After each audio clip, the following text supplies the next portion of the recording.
Sathya Sai Speaks, Volume 14, Chapter 38, Devalued Man. To whom does the body belong?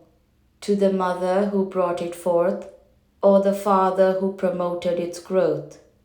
Or does it belong to the grandmother who delivered the mother? No, it belongs to none of these. It is a mere material container. You are not the body, you are the resident of the body, the Shretragnya in the Kshetra, the knower of the field presiding over the field of action. Ignoring this, man is misusing the holy container for unholy purposes and complaining when the efforts bring only suffering. The car is not intended to be as such. It has to serve as a vehicle for the one who owns it. The body too is just a vehicle to be used by the Atma for promoting the welfare of the world, for proving the validity of Dharma, for probing into truth, and for experiencing the omnipresence of the divine principle.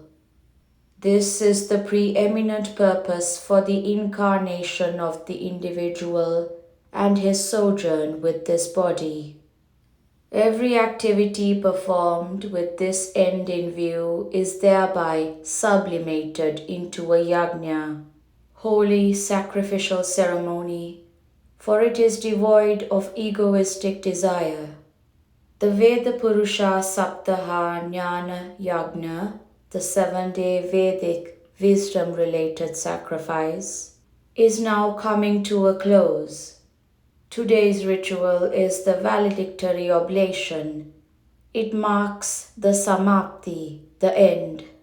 Samapti means the attainment of Brahman, the universal absolute.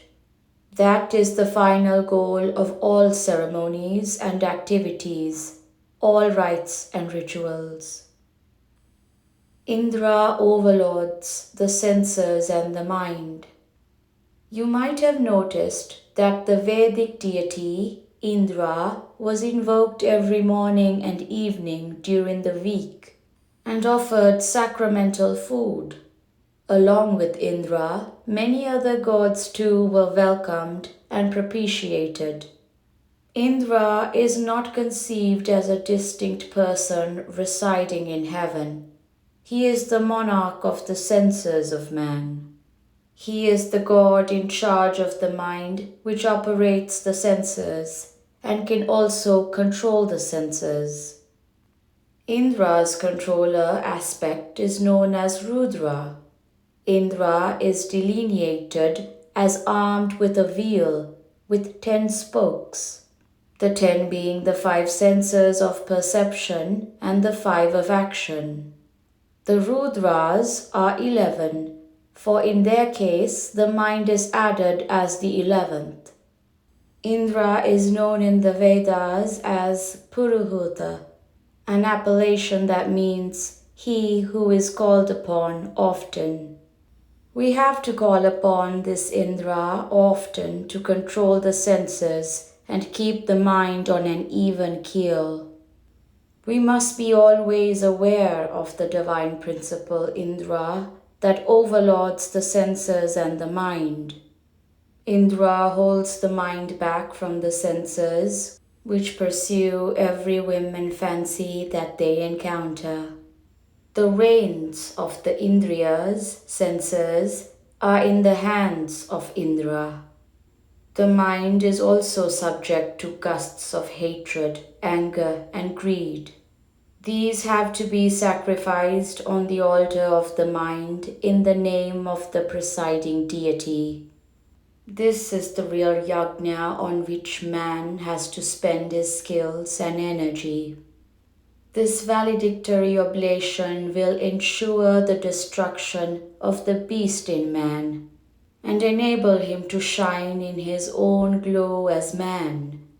The seed attains its full glory when it sprouts and breaks through the soil, growing into a tree clothed in green and decked with loveliness.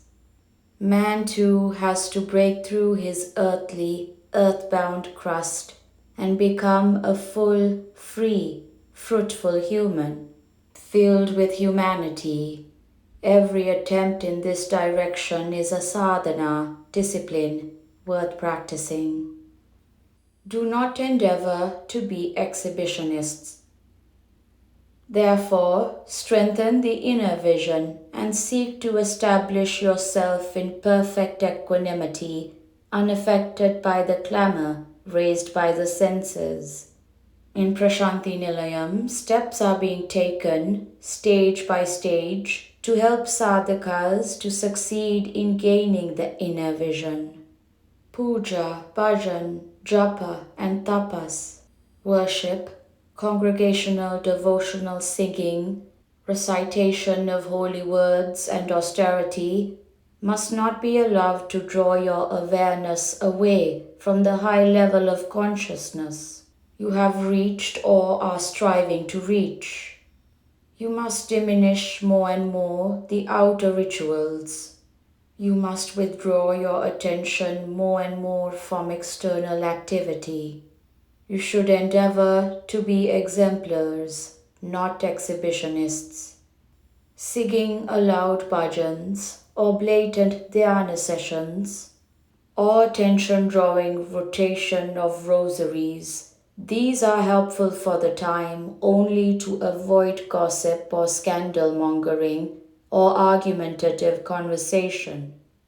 They cannot take you forward or inward. They may even drag you backward.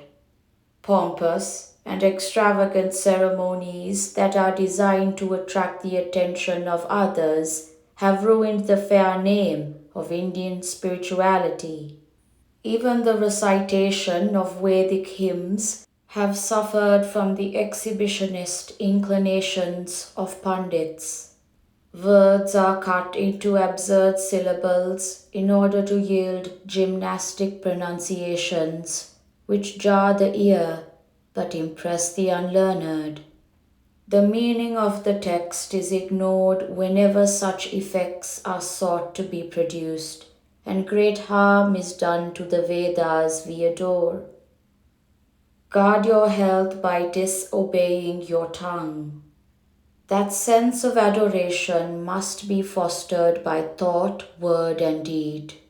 No injury should be caused, no pain inflicted through the words one utters or the deeds one is engaged in.